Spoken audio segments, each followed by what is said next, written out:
Bonjour à toutes et à tous, je suis Chloé Lemont et je vous souhaite la bienvenue à l'émission Cette semaine dans Dautré. Donc, durant cette émission, nous reviendrons sur les nouvelles marquantes de la dernière semaine. À l'affiche cette semaine, Julien Rousseau, agent de développement chez Action Logement Lanaudière, nous parle de nouveaux ateliers qui auront lieu en février pour les personnes de 50 ans et plus.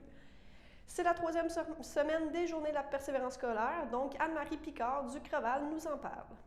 Plusieurs conseils municipaux ont eu lieu la semaine dernière, soit Berthierville, Lanoret et Saint-Ignace de Loyola. Donc, nous avons fait un petit résumé de ceux-ci. Monsieur Gérard Jean, qui est le maire de Lanoret, a annoncé plus tôt de ne pas se représenter à la mairie lors des prochaines élections. Donc, nous avons discuté de cela avec lui.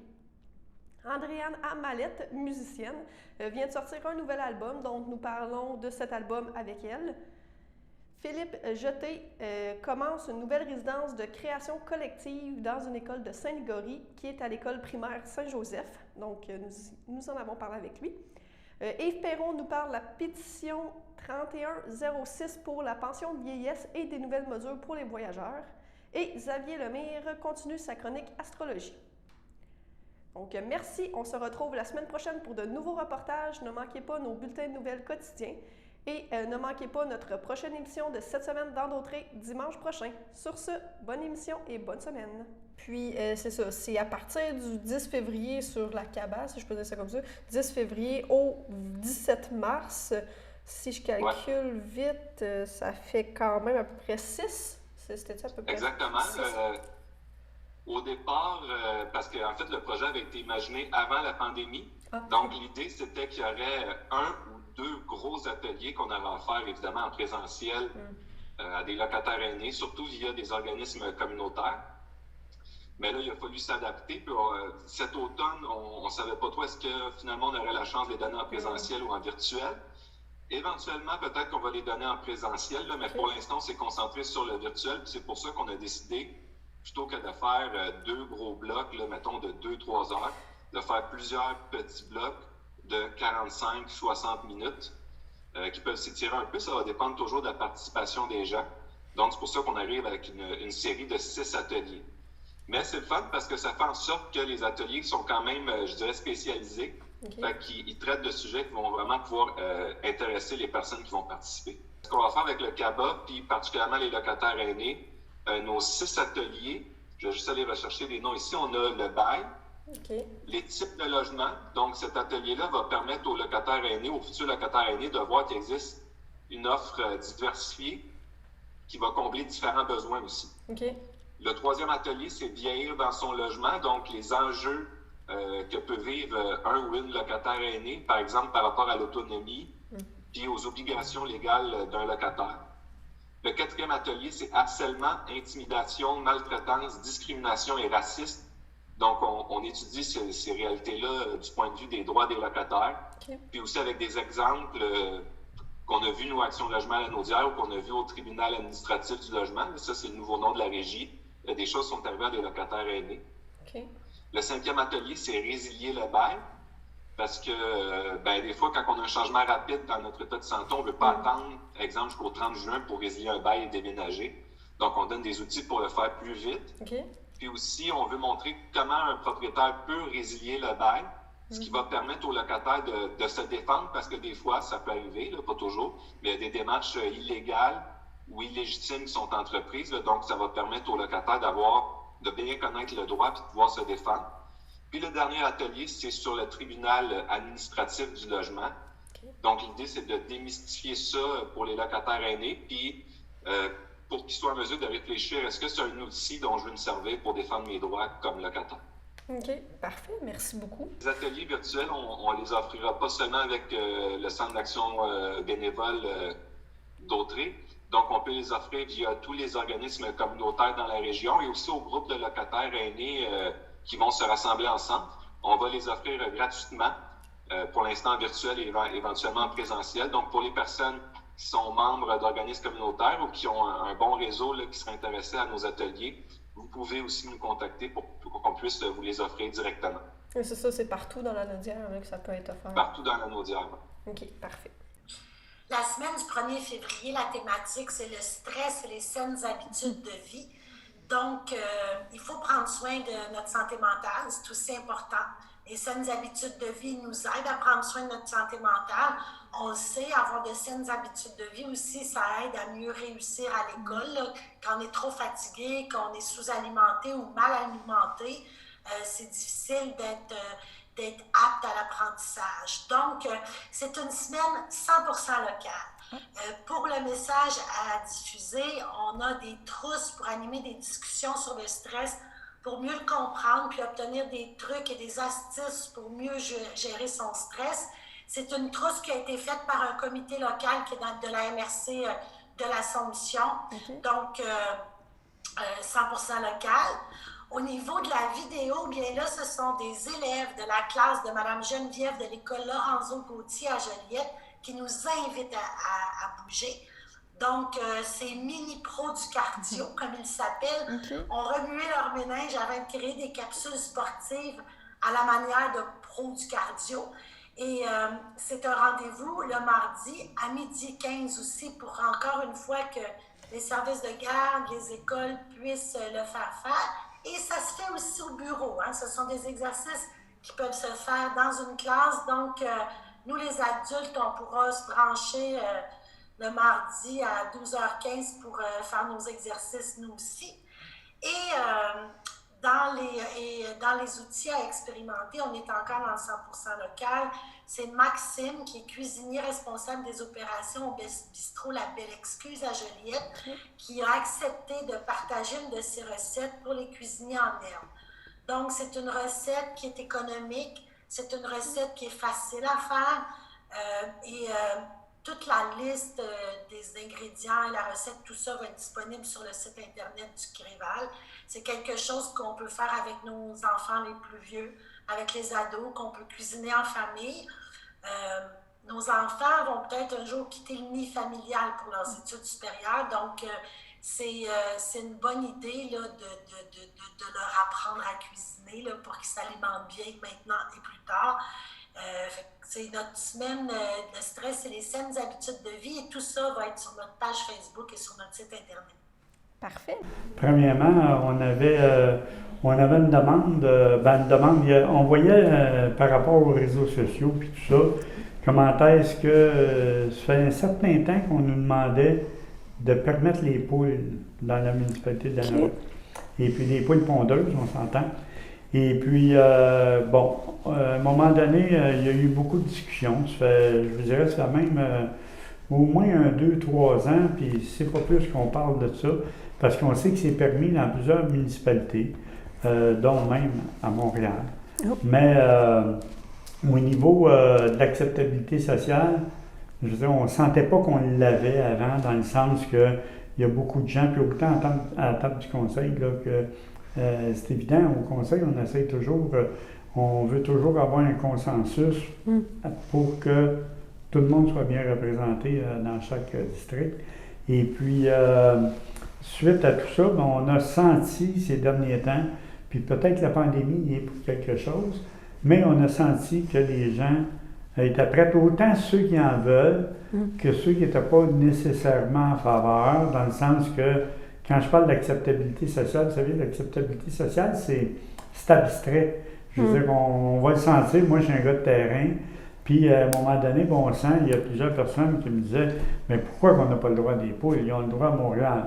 Puis, autant les personnes qui n'en voulaient que ceux qui n'en veulent pas nécessairement, les gens me disaient, bien, pourquoi vous ne donnez pas la permission? Il reste quand même qu'on est un beau petit village. Puis, fait qu'à fin de compte, hier soir, on a mis en contexte là, pour l'adoption d'un règlement sur les poules pondeuses. On sait qu'il y avait des choses qui nous étaient demandées par les citoyens, parce qu'on a quand même été à l'écoute des citoyens dans ce dossier-là. Et puis, on s'est aperçu qu'il y a une bonne majorité de citoyens qui étaient en faveur des poules urbaines, à condition que ça soit bien encadré, évidemment, par un règlement municipal complet qui couvre tous les angles de la question. Par exemple, le respect du voisinage, le soin des animaux, la salubrité, la responsabilité citoyenne, parce que c'est important que les gens se responsabilisent aussi, ceux qui vont en avoir. On a étudié la situation de plusieurs autres municipalités puis, qui acceptent les poules pondeuses. Nous en avons identifié tous les enjeux et retiré de nombreuses recommandations. Donc, avec ça, on a communiqué aussi avec des experts en la matière pour répertorier les éléments essentiels pour que ce soit un succès pour tous. Et puis, je pense que c'est un projet aussi, il faut dire que c'est un projet pilote de 2 ans. Okay. Donc, dans 2 ans, s'il s'avérait qu'il y a des objections ou que ça ne fonctionne pas bien, à ce moment-là, le conseil municipal aura ce qu'il faut pour abroger les règlements à ce moment-là. Fait que c'est vraiment de mettre ça puis de s'assurer de tenir compte de tout ça dans le déploiement du projet de règlement. Donc, évidemment, on va surveiller le dossier de près pour que ça se déroule à la satisfaction de l'ensemble des citoyens. Donc, on va tenir les citoyens au courant là, par rapport à tout ça. Puis c'est important de dire qu'il nous incombe tous de s'assurer que ce soit un franc succès. Mesdames, Messieurs, bonjour. Ici Suzanne Nantel, mairesse de Berthierville. Alors, c'est à nouveau un plaisir de vous retrouver en ce début de février pour votre émission Berthierville vous informe, lors de laquelle je vais faire un retour sur les décisions qui ont été prises lors de la dernière séance du conseil municipal qui s'est tenue le 1er février à huis clos. En début de séance, j'ai tenu à informer la population sur l'implantation d'un nouveau logiciel d'alerte et de notification de masse en vigueur dès maintenant, qui remplace celui que nous avions. Alors, il permet de transmettre aux citoyens qui évidemment sont inscrits à ce système, des messages d'urgence concernant la sécurité publique tels que les inondations ou les avis d'ébullition, pour aussi les fermetures de rues ou toute autre information jugée pertinente par les autorités de la ville. Alors, le système nous permet de rejoindre les citoyens dans un secteur visé si besoin. Alors, pour être informé en ce sens, si le mardi 2 février à 18 h, vous n'avez pas reçu de message test, soit par courriel, par texto ou par téléphone, c'est que vous n'êtes pas inscrit à ce logiciel d'alerte. Alors, je vous invite à vous y inscrire et à suivre les directives qui apparaissent sur le site web de la ville ainsi que sur notre page Facebook. S'il vous était impossible de le faire, je vous invite à communiquer avec nos services en composant le 450-836-7035 sur les heures d'ouverture et nous vous accompagnerons dans la démarche pour vous inscrire. Autre information, à savoir qu'en début d'année, la Ville de Berthierville a entrepris une démarche d'élaboration d'une politique familiale municipale pour améliorer la qualité de vie des familles bertholaises. Alors, entre le 1er et le 29 mars, vous serez donc invité à répondre à un sondage en ligne à ce propos sur le site web de la Ville. Des questionnaires papier seront aussi disponibles au bureau de l'Hôtel de Ville ainsi que distribués auprès de certains organismes en lien avec leur mandat auprès des familles.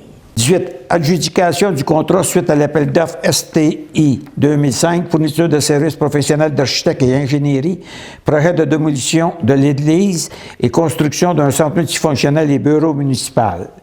Bon, ça, on a eu, je pense qu'il y a eu 7 soumissionnaires. Il y en a 4 qui n'ont pas atteint la note des 70 points. Donc, leur deuxième enveloppe de prix va être retournée à chacun des soumissionnaires. Il y en a 3 qui ont été retenus.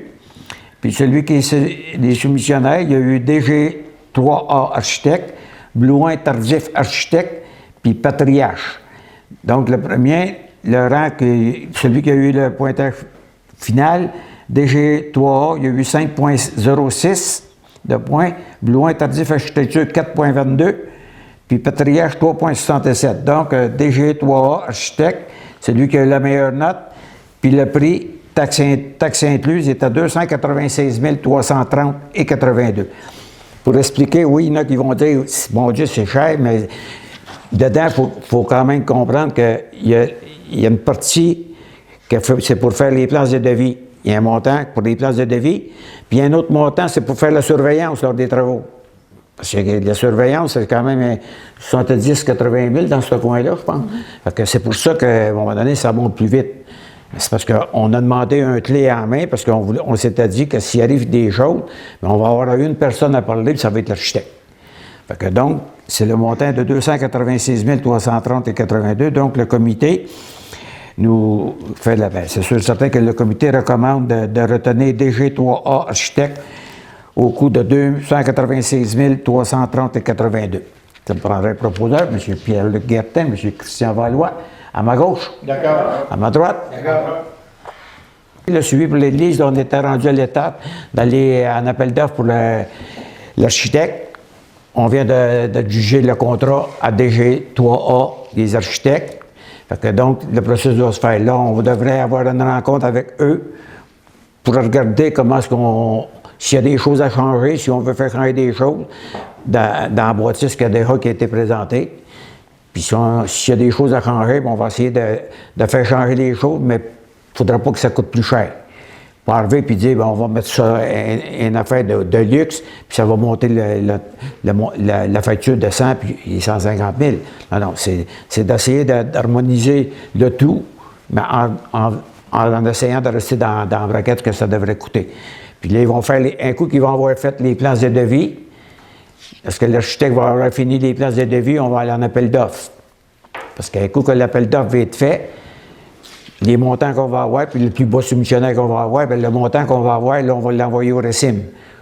Pour se faire dire que la soumission de 60 ou 65 si on a du bois dans la bâtisse, bien, il va falloir qu'eux autres ils nous le confirment comme quoi qu'ils sont oui, vous avez la subvention de 60 Un coup qu'on va avoir la confirmation du RECIM, du gouvernement, comme quoi qu'on a le 60 ou 65 de subvention, bien, à ce moment-là, bien, on va pouvoir aller de l'avant avec le projet. Fait que c'est une petite question qui a été demandée par un citoyen ou une citoyenne. Vous avez surpris quelques personnes, quelques citoyens en faisant une grande nouvelle. Vous avez fait une grande annonce la semaine passée sur les réseaux sociaux mentionnant que vous ne vous représenterez pas aux prochaines élections qui seront en 2021. Donc d'abord, comment en êtes-vous venu à cette décision-là?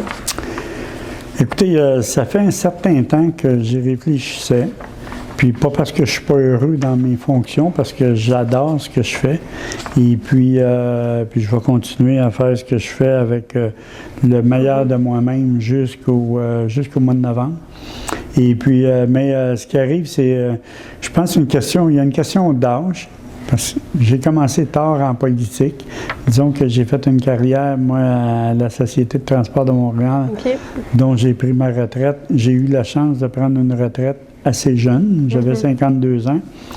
Et puis, à travers ça, bon, j'ai fait différentes choses. Je suis allé travailler en immobilier, puis comme courtier hypothécaire. Puis ensuite de ça, j'ai décidé de m'en venir en politique comme conseiller municipal en 2009. Donc, en 2009, j'avais quand même 67 ans. Et puis, pas 67, je m'excuse, 57 ans. 57 ans. Et puis, à partir de là, mais là, aujourd'hui, j'ai eu 68 ans au mois de novembre. OK. Donc, on sait que je suis dans ma 69e année. Au mois de novembre, lors des élections, j'entreprends ma 70e année. Et puis, c'est tout ça qui a pesé dans la balance. J'ai la chance d'avoir une épouse extraordinaire qui me supporte dans mon travail, dans le sens que ça prend quelqu'un qui accepte que son conjoint n'est pas souvent à la maison. Disons que, parce que moi, je suis une personne de terrain, je l'ai mentionné souvent, je suis une personne qui aime ça rencontrer les gens. Donc, j'aime ça, moi, aller au village. On a un club de marche à Lanoret. Bon, je marchais avec les gens, puis autant pour pour aller avec les gens puis entendre, parce que quand on veut être vraiment à l'écoute, c'est important d'avoir des oreilles un peu partout puis de s'impliquer un peu partout. Dans le sens que je suis aussi membre de l'âge d'or, donc des aînés, je devrais dire. Donc du club de l'âge d'or, il reste que c'est ça. Et puis déjà là, moi j'allais à toutes des activités, puis je vais continuer à y aller aussi. Au niveau de l'âge d'or, j'allais danser avec les gens. J'aime beaucoup la danse en ligne surtout.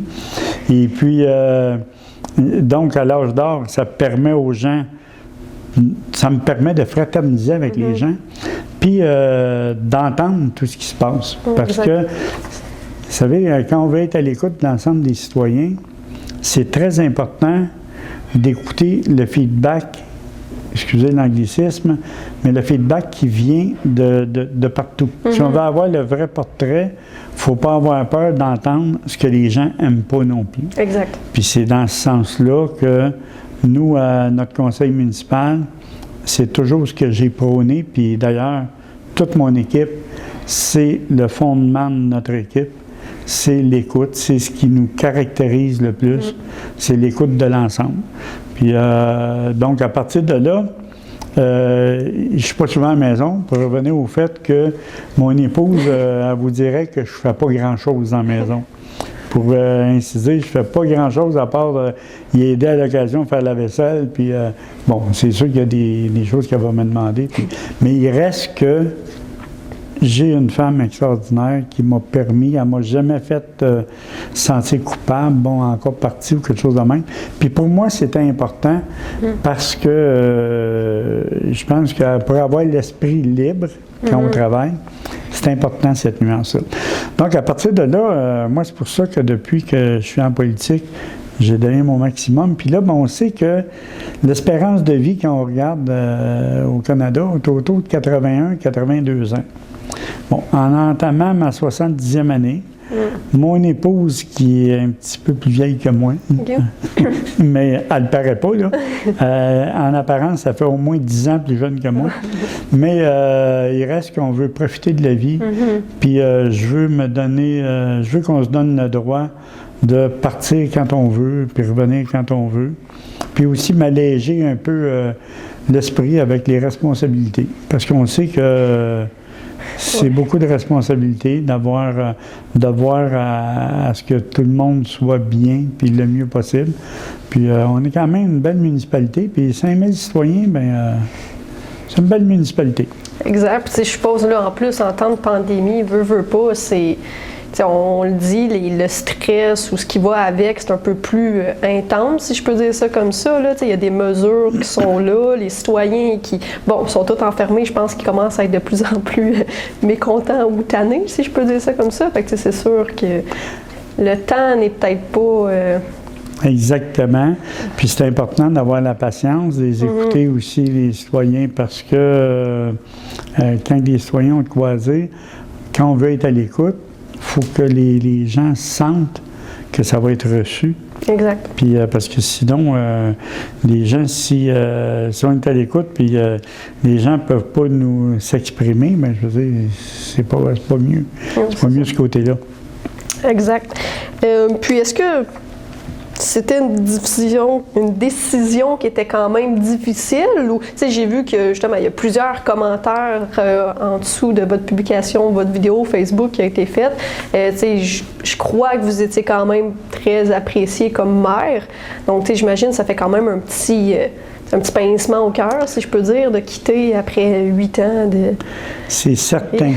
C'est certain que, oui, la décision, quand on arrive à la décision puis quand on arrive à l'annoncer, je vous avouerai que ça, oui, comme vous dites, un petit pincement au cœur parce que, oui, je regarde tous les commentaires que j'ai eus, je trouve ça extraordinaire puis je suis rempli de gratitude face à ça parce que, écoutez, je pense qu'en tant qu'être humain, je veux dire...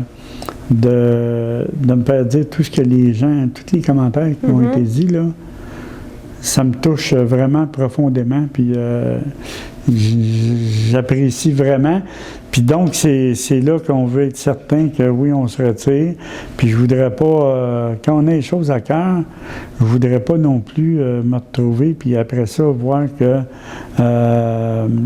ça s'est pas poursuivi dans le même sens. Fait que, c'est tout ça qu'on a peur, hein, quand on arrête, puis tout ça. Puis d'un autre côté, ben, faut être capable de le faire à un moment donné. Vous étiez présenté comme conseiller en premier, en fait, il y a 12 ans. Donc, c'est ça, ça fait 12 ans que vous êtes dans la politique municipale. Pourquoi vous étiez présenté comme conseiller municipal? Ben, je pense, je me suis en allant en politique, j'ai toujours travaillé dans le public. Et j'ai toujours été dans la fonction publique. Puis en m'en allant en politique, ben on s'en va tout là pour changer les choses. Puis on se dit, justement, l'écoute des citoyens, je trouve que c'est important. Puis quand je suis arrivé à la Norette, j'ai réalisé que l'ensemble des citoyens étaient très sensibles à l'écoute des élus. Puis c'est dans ce sens-là, c'est ça qui m'a apporté, qui m'a amené en politique. Et puis, en tant que conseiller, c'est sûr qu'on a tout... parce que dans le fond, c'est pas le maire qui... Le maire, c'est juste le président du conseil, hein, je veux dire, parce que c'est toujours les membres du conseil qui prennent les décisions. Mais le fait de pouvoir rendre ce service-là, je le sentais déjà quand j'étais conseiller municipal. Puis à la fin de compte, ça m'a amené là. Je veux dire, au départ, je ne pensais pas m'en aller à la mairie. Mais puis j'ai rencontré mon épouse en 2012. Fait que si je ne l'avais pas rencontrée, cette femme-là, je suis pas certain que je serais allé à la mairie. Parce que c'est important pour moi, je veux dire, d'avoir quelqu'un qui me supporte là-dedans. Puis autant parce qu'on le sait qu'il y a des côtés qui sont plus... c'est pas trop évident. Il y a des décisions, là... Il y a des décisions qu'on prend, qu'on le sait que ça va causer certaines critiques qui est normale, parce que moi-même, en tant qu'être humain, puis en tant que citoyen, moi-même, je veux dire, je regarde les décisions qui se prennent au niveau du gouvernement. C'est sûr qu'avec avec la conscience que ça m'a apporté d'être en politique, je ne l'évalue pas tout à fait de la même façon, puis je ne l'analyse pas tout à fait de la même façon, parce que je sais que tout le monde qui est en politique, l'objectif premier, c'est de rendre service à notre population. C'est que moi, en tant que politicien, parce que dans le fond, c'est ça, on a tout le... Comment est-ce qu'on appelle ça? Donc, le syndrome de l'imposteur. Parce qu'en tant que politicien, je veux dire, à un moment donné, il y a certaines choses, parce que moi, je me considère beaucoup plus comme un père de famille, un citoyen qui fait partie de l'ensemble des citoyens, puis qui est leur porte-parole. Parce que je l'ai déjà mentionné, pour moi, le gouvernement, c'est les citoyens d'abord. C'est eux qui... moi, je suis là pour les représenter.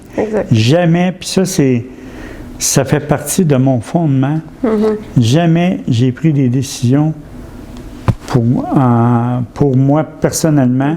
Je veux dire, j'ai toujours fait attention, puis je vous dirais, c'est ce qui caractérise l'ensemble de mon conseil municipal. C'est quand on va toujours se remettre en question, puis quand on évalue les choses, on s'assure que c'est pour le citoyen, pour l'ensemble des citoyens. Exact, c'est ça, le citoyen en premier. Exactement. On a appris dans un communiqué que vous allez être en résidence de création collective à l'école primaire Saint-Joseph de Saint-Ligory.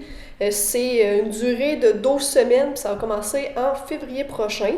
Puis c'est dans le cadre du projet « Créer, s'approprier et partager une collection de traditions orales en Nouvelle-Acadie ». Pouvez-vous me parler un peu de c'est quoi ce projet-là? Ben oui, en fait, c'est un projet qui s'inscrit dans le cadre du volet Une école accueille un artiste du programme La culture à l'école du ministère de l'Éducation. En fait, je vais être en résidence à l'école, donc 20 heures semaine, pendant 12 semaines. Je vais être à l'école avec les jeunes. L'idée de ce programme-là, en fait, c'est de créer avec les jeunes une œuvre. Moi, dans mon cas, vu que je suis médiateur culturel, intervenant en tradition vivante, mon but, c'est de faire le pont entre la tradition et puis les citoyens. Donc, je vais inviter les jeunes à être des mini-Philippe. Fait que, ils vont partir à la recherche de traditions dans leur communauté, de leur milieu, même de leur famille. Fait qu'aller rencontrer leurs parents, leurs grands-parents, ben là, ça va peut-être être de façon virtuelle dans ce cadre-ci de la pandémie, pour accueillir leurs traditions en lien avec l'enfance. Fait que ce soit des berceuses, des comptines, des jeux, toutes sortes de traditions qu'on pense pas nécessairement, mais qui sont encore assez vivantes, mais qu'il y en a qui se perdent aussi. Fait que c'est pour ça que ça va permettre une transmission intergénérationnelle aux plus jeunes. Puis ensuite de ça, les jeunes de l'école, ils vont avoir créé leur propre tradition, ils vont s'approprier leur collection de traditions et être invités à partager ça avec leurs amis, les membres de la famille, mais aussi avec d'autres classes de l'école. OK. Fait que, grosso modo, c'est à peu près ça le projet. Parfait. Puis là, est-ce que c'est juste une classe, comment je peux dire, un niveau, ou c'est, par exemple, plusieurs classes, plusieurs âges, ou... C'est une belle question. En fait, le projet est concentré davantage sur les 4e et 5e années du primaire. Okay. Parce qu'eux autres, bon, ils sont assez vieux pour aller faire la démarche auprès des gens dans leur famille. Mais aussi, toutes les classes de l'école tous les élèves vont être invités à participer, même les profs. Fait que moi, personnellement, je vais avoir à aller rencontrer des jeunes de l'école pour qu'ils me partagent leurs traditions. Mais les jeunes vont être invités à amener que ce soit un formulaire chez eux à faire remplir à leurs parents sur leurs traditions. Puis c'est une démarche qui se veut collective. Hein? C'est un projet qui est collectif par et pour moi, l'artiste, mais tous les élèves de l'école et puis la communauté de Saint-Ligory. Fait que tout le monde est vraiment invité à y participer et à nous partager leurs traditions. Puis moi, j'ai pour mandat aussi de contacter, téléphoner des familles, des aînés dans la communauté pour recueillir leurs traditions dans le but d'enrichir notre grande collection de traditions orales. Oui, c'est ça. Puis là, je suppose que vu qu'on est en temps de pandémie, ça va être effectivement téléphone ou Zoom au niveau des rencontres, là. Oui, effectivement, pandémie oblige. Peut-être qu'on aura de la chance. On a quand même 12 semaines. Peut-être qu'on pourra se rencontrer physiquement avec un masque. On ne sait-on jamais. Mais pour le moment, c'est sûr que ça va être de façon virtuelle, assurément. Parfait. Puis à la fin, est-ce qu'il va y avoir je sais pas, une petite vidéo ou quelque chose qui... Tu sais, là, les jeunes peuvent le partager avec leur famille, mais tu sais, est-ce qu'il va y avoir un projet plus... pas concret, là, mais quelque chose qui va sortir, si je peux dire ça comme ça. Oui, effectivement. En fait, il y a 2 aspects pour le moment qui sont prévus, puis il y en a d'autres également qui vont venir, qui vont se créer en cours de route. Mais il y a une partie de la collection de traditions de l'ensemble de l'école qui va être diffusée sur mon site internet traditionvivante.com au pluriel, avec des S, et ça va être partagé sur les réseaux sociaux, fait que ça va être bien intéressant pour l'ensemble de la communauté, puis même de la région, de découvrir nos traditions de l'enfance. Et aussi, les jeunes, à la fin, ils vont être invités à aller dessiner. Par exemple, si eux autres ils ont choisi de mettre à l'honneur la marelle, ils vont dessiner un jeu de marelle sur le trottoir dans le village de Saint-Ligory, en quelque part, ou devant une entreprise, ou quelque chose de même. Puis ensuite de ça, on souhaite qu'il y ait une artiste en art visuel qui passe derrière les élèves puis qui crée une œuvre à partir de ce que le jeune va avoir dessiné. Ou par exemple, il peut simplement marquer « Ma petite vache a mal aux pattes », par exemple, pour un exemple de comptine. Okay. Parce que ça va bien mal dessiner « Ma petite vache a mal aux pattes ». Hein? Effectivement, oui, c'est ça. C'est sûr que dessiner une vache sur un trottoir, c'est peut-être pas le plus simple à faire, mais... Fait que c'est ça, il y a des mots ou des dessins là, qui vont venir soutenir le tout, puis qui vont laisser une trace un peu plus permanente, souhaitons-le, dans la collectivité. Mais il y a évidemment des activités de partage qui peuvent être élaborées là, à partir de cette démarche-là. Hein. Nous autres, on sème une graine, puis après ça, ça va fleurir, on ne sait pas comment. Que j'invite l'ensemble de la communauté de Saint-Ligory à se manifester, à dire si vous connaissez un beau jeu, une belle comptine ou une berceuse, levez le drapeau, contactez-moi 450-397-2313, 450-397-2313. Vous pouvez me suivre aussi sur ma page Facebook, Philippe Jeté, médiateur du patrimoine vivant, et allez consulter mon site internet traditionvivante.com, fait que vous pouvez me contacter également par courriel ou par messagerie là, à partir de ces outils-là. Fait que c'est un rendez-vous. Suivez le projet sur les réseaux sociaux. On va essayer d'alimenter ça au fil des semaines. Donc, tu vas faire un nouvel album qui se nomme Sitka, si je le prononce bien. Parfait. Donc, c'est une ville en Alaska. Pourquoi l'avoir nommé comme ça? Je trouvais que ça montrait bien la thématique de l'album. Il a été très inspiré par un voyage que j'ai fait en Alaska. Sitka, c'est une ville de là-bas sur laquelle je tripe depuis vraiment longtemps. C'est aussi le nom d'une sorte d'épinette. Moi, j'adore les épinettes. Je fais des câlins d'arbres. J'écris des chansons adossées aux épinettes. Fait que, je trouvais que c'était un nom qui amenait bien toute la thématique de l'album, autant au niveau des textes que des sonorités, que de mon inspiration au complet. Parfait. Puis comme vous dites, l'album s'inspire de l'Alaska. Puis vous dites que c'est une région qui est chère à votre cœur. Pourquoi? Toujours eu une fascination pour là-bas. C'est là où ma chanteuse préférée, Jewel, a grandi aussi. Un de mes films préférés qui est Into the Wild nous amène aussi dans le Grand Nord comme ça. Je sais pas, j'ai toujours été touchée par ces paysages-là qui sont très vastes. La froideur, les forêts boréales, les loups, les ours. Il y a quelque chose qui me touche beaucoup dans ça. OK, parfait. Puis là, avec ce nouvel album, il y a une nouvelle tournée pour l'année 2021 qui va suivre. Et oui, présentement, je pense que j'ai vu des spectacles en février. Là, j'imagine que présentement, c'est comme encore en stand-by ou... Oui, en fait, c'est l'inverse. Là. Sont annoncés, pour l'instant, en théorie, ils ont lieu. Et on attend, en fait, de savoir s'ils vont être annulés. Il y a un point de presse très bientôt qui va nous aligner sur ça. Si jamais on ne peut pas les faire, ils vont être reportés ou annulés. Tout le monde va être remboursé. Puis nous, on va s'organiser pour aller rejoindre le public autrement. Je suis assez créative. Là, je me fais confiance. Je vais trouver une alternative pour aller voir mon public, c'est ça. OK, parfait. Puis, que voulez-vous procurer? Que veux-tu procurer aux gens qui écoutent votre album? Qu'est-ce que tu veux moi, je pourrais dire ça, c'est peut-être pas clair comme question, là, mais qu'est-ce que... Non, c'est très clair. Ouais. Puis ma réponse, là, va être super simple. Dans le fond, moi, la raison pour laquelle j'écris les chansons, on s'en fout un peu. Au final, moi, ce que je veux, c'est que les gens l'interprètent à leur façon à eux, que ça allait les toucher dans leur histoire à eux, dans leur vérité. Fait que j'ai pas d'attente particulière par rapport à ça. J'espère juste que ça va aller résonner chez eux, puis qu'il y a des gens qui vont se retrouver beaucoup dans mes textes. Si ça peut faire l'effet d'un gros câlin à certaines personnes, ça va être mission accomplie pour moi. Parfait, oui. Puis dans la situation actuelle, je pense qu'on a tous besoin de l'effet d'un gros câlin pour notre morale. Parfait. Puis là, bon, l'album est officiellement sorti le 29 janvier. Ouais. Ça fait juste quelques jours, mais comment ça se passe jusqu'à maintenant? Y a-t-il déjà des... La réaction des médias est super bonne. J'ai des super belles critiques. Je suis vraiment, vraiment chanceuse et contente. Au niveau des fans aussi, j'ai des belles réactions. J'ai fait un Zoom avec quelques-uns d'entre eux le soir du lancement pour pomper le champagne et leur jaser. Fait que, ils m'ont dit leur opinion sur les chansons. J'étais très, très touchée de savoir tout ça. Puis là, présentement, je suis en train de signer des albums parce que les albums sont en vente sur ma boutique en ligne. Puis on en a environ 1500 là, à signer puis à envoyer. Donc, je suis là-dessus, puis ça me fait vraiment plaisir de voir que les gens se procurent l'album encore en version physique. Là. Les ventes sont bonnes, puis on est contents. OK, parfait. Puis pour ceux qui voudraient se procurer l'album, peux-tu me parler un peu de qu'est-ce qu'il y a sur l'album? Oui, absolument. Premièrement, il y a 10 chansons.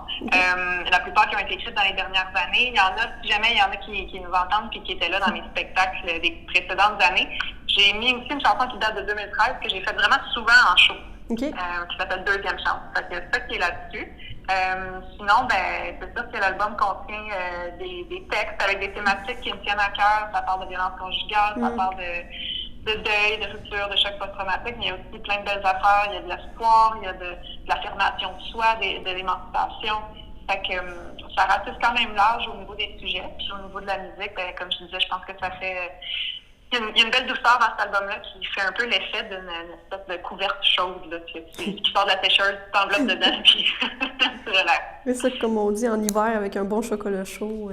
Exactement. Les albums sont disponibles un peu partout en numérique, sinon sur ma boutique en ligne, qui est ambianceamalette.com. Puis la tournée, on croise les doigts, puis on tient les gens au courant.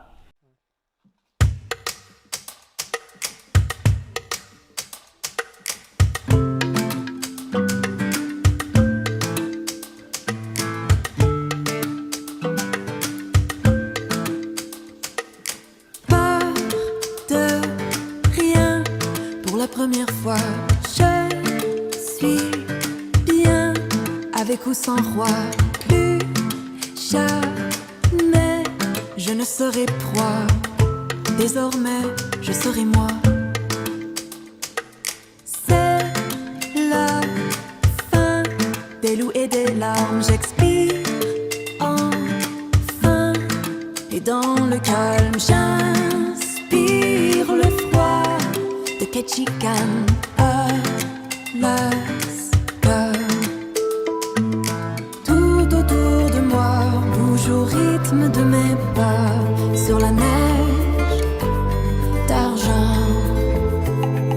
Les rafales de vent effacent tout devant moi. Je retracerai la voie. Alaska, de Sitka,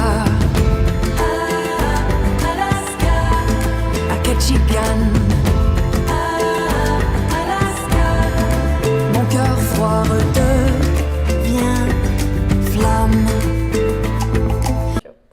Donc, bonjour à toutes et à tous. Aujourd'hui, je suis en compagnie de Yves Perron, député de Berthier-Masquinongé. Donc, bonjour. Bonjour à vous, Madame Lemont, ça va bien? Oui, ça va bien, vous? Oui. Oui, donc, il y a plusieurs choses dans l'actualité des derniers jours, ou des dernières semaines, je devrais dire. On peut commencer avec la pétition. Donc, il y a une pétition qui se nomme E3106 pour l'amélioration du sort des aînés qui a été créée. Si je ne me trompe pas, c'est jusqu'au 20 mars pour signer. Pouvez-vous me résumer un peu, c'est quoi les points clés de celle-ci?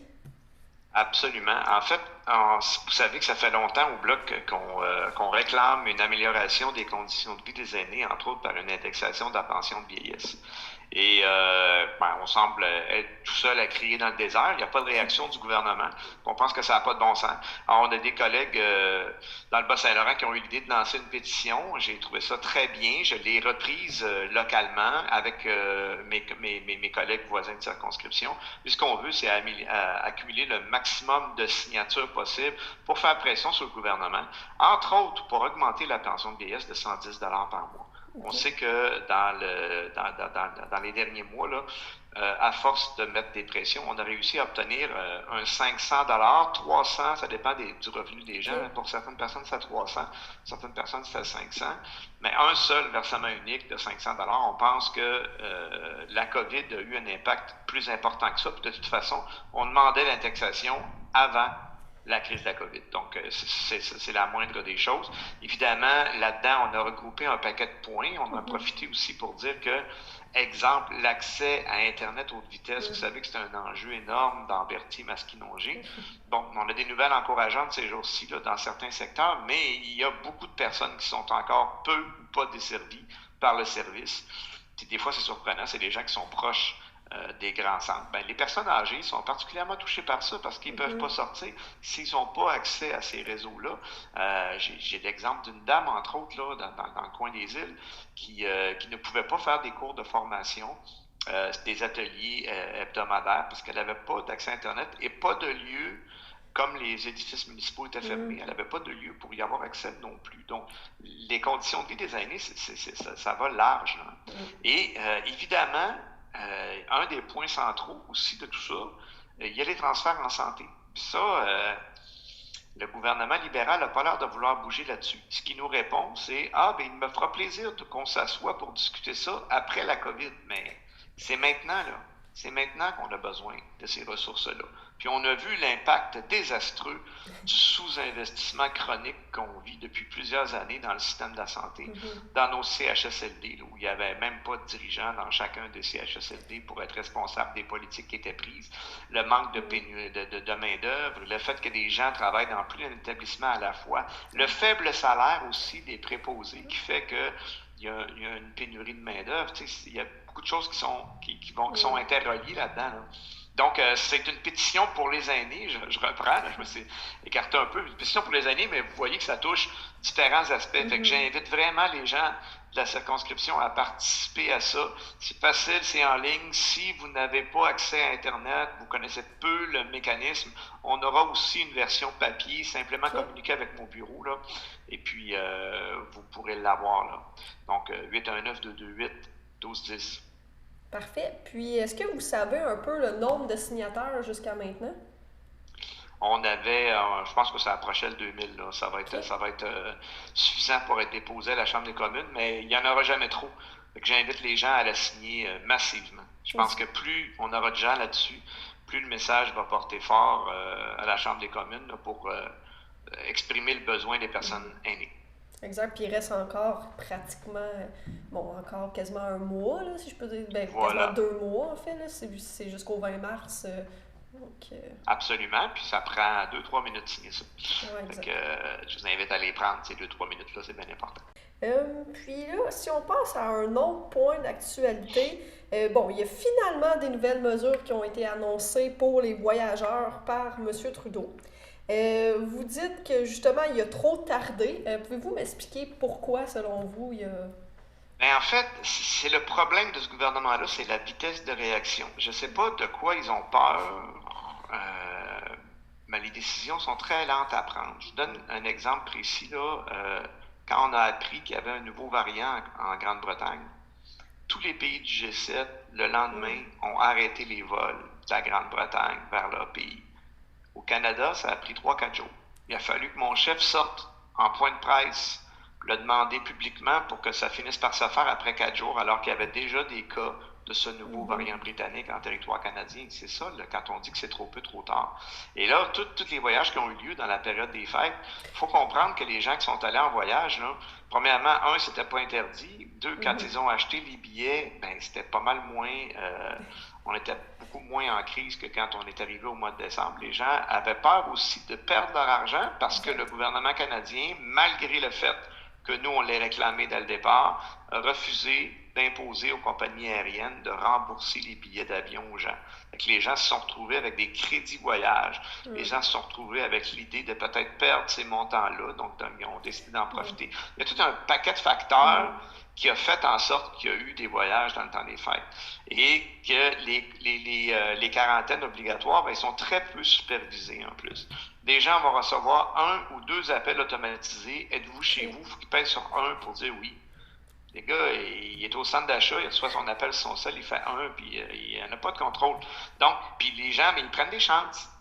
J'ai triché juste une fois. Oui, mais ça prend juste une fois pour répandre le virus. Puis, il ne faut pas devenir extrémiste là-dedans non plus, mais il faut comprendre ça. Et quand on dit que là, il a finalement dit, il y a interdiction des voyages dans les destinations soleil, imaginez-vous donc, puis là, j'espère que vous êtes bien assis, ça, c'est juste pour les compagnies canadiennes.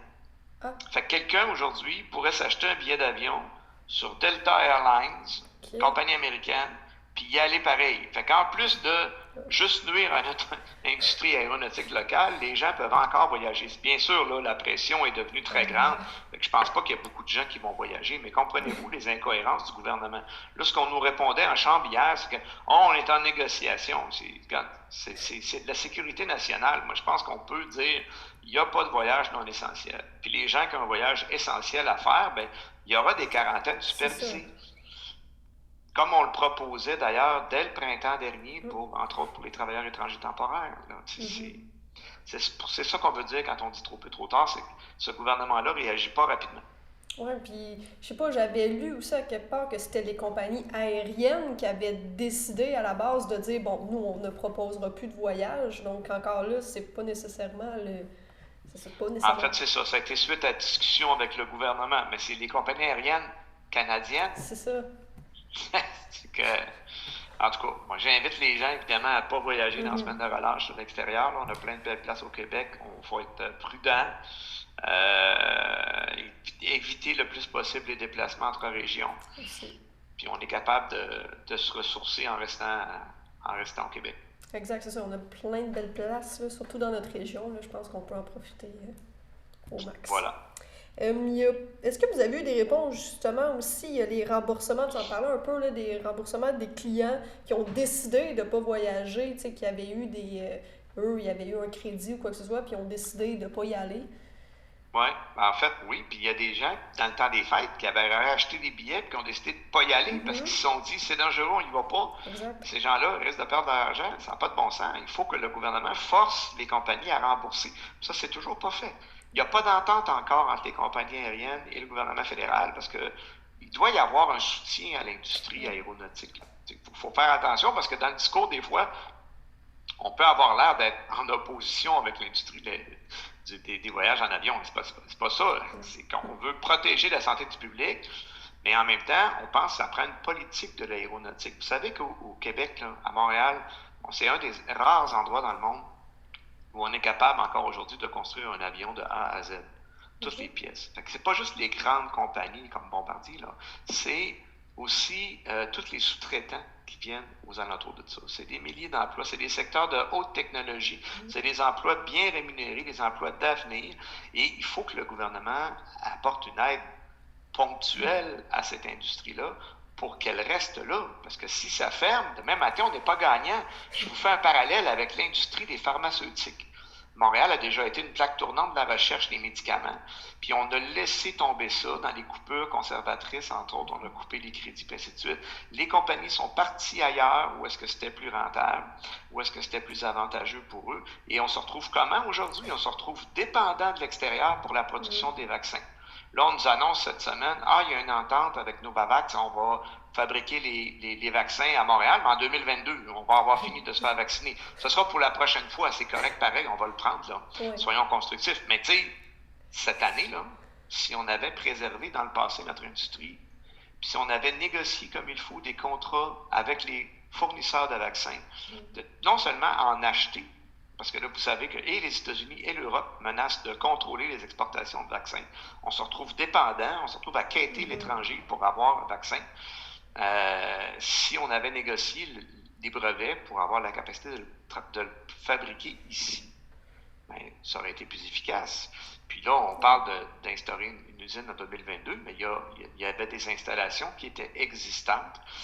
Le nom ne me revient pas au moment où on se parle, mais il y a des gens qui auraient pu fabriquer les vaccins cette année. À un moment donné, ça manque d'efficacité et de rationnel. Là. Il faut que ça bouge. Puis il y a aussi, il n'y avait pas de réponse dans le dernier communiqué que j'ai lu concernant les gens qui sont testés positifs, qui doivent être en quarantaine quand ils reviennent de voyage, mais est-ce qu'ils doivent payer justement à leurs frais, leur séjour qu'ils font superviser ou pas?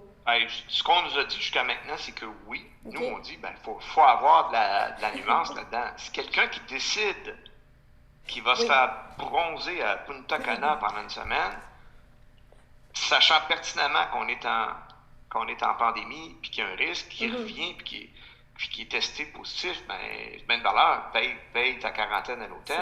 Il faut être rationnel. Mais en même temps, des fois, c'est des voyages humanitaires. Exactement. Des fois, c'est des voyages qui sont obligatoires pour le travail. À ce moment-là, ça devrait être l'employeur qui prend ça en charge. Il faut avoir des nuances là-dedans. Là. Des fois, c'est des réunions, des réunifications familiales. Il y a beaucoup de cas différents les uns des autres. Alors bonjour tout le monde, donc c'est moi Xavier qui revient pour une deuxième fois pour la capsule astrologie. À la dernière capsule, je n'avais pas fait la totalité des signes astrologiques et je m'en excuse, là, il y avait une contrainte de temps liée à ça. Donc je vais vous faire les prochains. À la dernière capsule, si vous voulez réécouter la précédente, eh bien j'avais parlé des béliers, des taureaux, des gémeaux, des cancers et des lions, ainsi que des détails sur la nouvelle année qui se présente, l'année de bœuf dans l'astrologie chinoise. Alors, pour ceux qui sont natifs du signe de la Vierge, eh bien, niveau amour, ça va un peu moyen, si on peut dire ça comme ça, surtout les relations à distance. Donc, d'une certaine manière, ces relations-là sont vouées à l'échec, si on peut dire. Et ça va être très dur à vivre, surtout ces derniers temps. Et si tu es célibataire, eh bien, laisse tes amis prendre la place au lieu d'une nouvelle relation. Ça va être beaucoup plus positif dans ta vie si tu es entouré d'amis qu'avec un compagnon, parce qu'en amour, c'est vraiment un peu négatif ces derniers temps. La nervosité, comme tous les autres signes, va être très, très présente. Donc, la nervosité va être utile pour les Vierges. Ça va vraiment aider au développement de l'individu et non se jouer contre la personne. Donc, c'est un stress qui va aider à grandir. Aussi, eh bien, c'est sûr que les Vierges ont une vie un peu chamboulée ces derniers temps. C'est des signes qui sont très émotifs. Donc, apprendre un peu à gérer ses émotions au réveil. Scorpion, eh bien, le Scorpion, on le sait, c'est un signe assez bouillant, un peu comme le Taureau. Ces signes-là vont se rapprocher, les deux étant en liaison directe avec la Lune. Donc, il y a des très fortes chances entre ces deux signes en amour. C'est des signes très bouillants, donc c'est des signes qui vont quand même bien ensemble niveau amoureux. Donc, on dénote aussi en amour une attitude un peu plus engagée et amicale. Donc, en fait, ça va quand même bien en amour pour les Scorpions. Mais comme d'habitude, chez les Scorpions, il y a vraiment des problèmes émotionnels qui arrivent souvent. Va falloir réussir à les dresser. Et au travail, ça pourrait se corser parce que les Scorpions étant très proches de leurs émotions, il pourrait y avoir des petits conflits au travail. Pour les Sagittaires, eh bien, la relation avec l'entourage pourrait changer et grandir, surtout si on est dans des bonnes intentions. Ça signifie peut-être de jouer un rôle plus important au travail ou dans sa famille, adopter un rôle de leader. Au plan professionnel, il va falloir que le Sagittaire mette ses talents à profit pour améliorer ses compétences parce qu'il en est capable. Donc, le Sagittaire étant quelqu'un de très passionné, va falloir qu'il mette cette passion à l'ouvrage et ça va vraiment l'aider au niveau professionnel. Au niveau de la santé, c'est pas parfait, mais si on y met de l'effort pour le Sagittaire, ça pourrait s'améliorer. Donc, si le Sagittaire a confiance et se sent en sécurité, ça va déjà vraiment beaucoup l'aider. N'étant pas un signe particulièrement stressé d'ailleurs, pour la santé, ça va quand même mieux que les autres signes. Pour le Capricorne, ben, les émotions seront fortes ces derniers temps. Je l'avais dit à la dernière capsule, c'est vraiment beaucoup d'émotions, beaucoup de changements ces derniers temps avec la nouvelle année. Donc, les émotions vont être fortes et les sentiments ne pourront pas étouffer ces émotions-là. Il ne va pas falloir tenter de les contrôler. Le Capricorne pense que sa situation amoureuse va changer pour le mieux, mais il ne faut pas se faire de fausses illusions. Il va vraiment falloir prendre son temps. Et si le Capricorne traverse un mauvais moment, justement, avec ses bouleversements dans sa vie, ce n'est pas le bon moment pour être en couple. Au niveau de la famille aussi, il y a certaines tensions. Il va falloir éviter les discussions sérieuses où on pourrait s'emporter. Il y a un changement d'énergie vitale qui va se faire. Pas nécessairement un changement positif. On sait qu'on s'en va dans une année de Verseau et qu'avant, on était dans une année de Capricorne. Donc, il y a vraiment un changement. La période de gloire pour le Capricorne, si on peut dire ça comme ça, est terminée. Donc, il y a quand même beaucoup de chambranlements dans sa vie. Les Verseaux, eux, bien justement, on entre dans cette période-là. C'est très, très, très positif. C'est une année de rêve. C'est une année vraiment de beaucoup de choses positives. Mais il ne va pas falloir se laisser aller dans l'émotion. On sait que si on a des personnes manipulatrices autour de nous, ça va vraiment falloir faire attention parce que le Verseau va être vraiment dans une très bonne période et il ne va pas falloir suivre n'importe qui d'une certaine manière. Sur le plan professionnel, encore là, c'est très propice. Niveau financier, ça va bien. Et au travail, il y a des opportunités d'avancement professionnel. Donc, c'est très, très bien. Les poissons ont des signes très, très émotifs, ça on le sait. Niveau famille, ça va quand même bien. Va falloir profiter aussi de ces moments-là avec son couple. Et pour les célibataires, eh bien, c'est une très bonne nouvelle parce qu'il y a des opportunités de rencontrer l'âme sœur ces derniers temps. Donc, vraiment, il va falloir être attentif aux signes parce que ça pourrait se présenter. On constate aussi un équilibre qui va se créer chez les poissons. Donc, c'est très, très positif.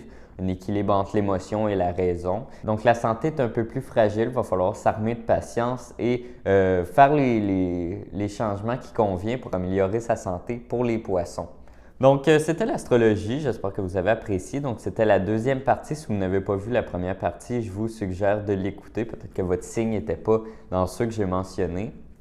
Bref, si on peut conclure, ces signes-là, on sait que les signes du début que je vous ai fait dans la première capsule sont des signes de tête et ça, c'est des signes peut-être plus de cœur, donc les signes Poisson, Verseau, Vierge. Donc, pour ces signes de cœur-là, on voit qu'il y a beaucoup de bouleversements en amour, Mais somme toute, c'est quand même assez positif.